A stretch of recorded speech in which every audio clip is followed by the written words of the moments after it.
Health issues in American football comprise a number of health risks associated with participating in the sport. Injuries are relatively common in American football, due to its nature as a full-contact game, and the occurrence of injuries is roughly split between practice sessions and games. Several factors can affect the frequency of injuries. Older players can be at a greater risk, while higher quality equipment and experienced coaches can reduce the risk of injury. Common injuries include strains, sprains, fractures, dislocations, and concussions. Concussions have become a concern, as they increase the risk in later life of mental illnesses like dementia and chronic traumatic encephalopathy, CTE, in individual leagues like the National Football League, NFL, and National Collegiate Athletic Association, NCAA. A public injury report is published containing all injured players on a team, their injury and the game day status of each player. Catastrophic injuries,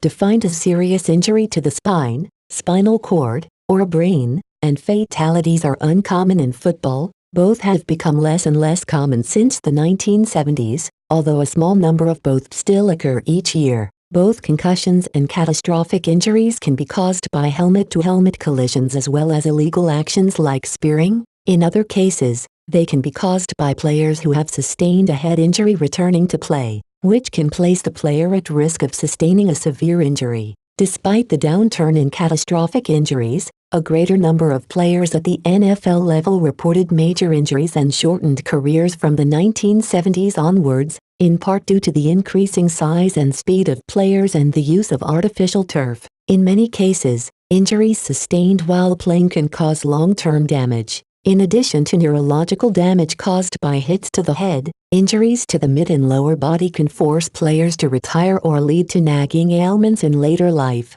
Various methods have been used to reduce injuries in football, including rule changes such as the abolition of large wedge formations. A sharp decline in cervical spine injuries since the 1970s has been attributed to rule changes that altered blocking and tackling techniques. More recently, rule changes to protect players from head injuries have been instituted. Equipment like the football helmet and pads are used to give players a level of protection from injuries, while other factors such as cleat size are used to minimize the risk of injuries due to field condition.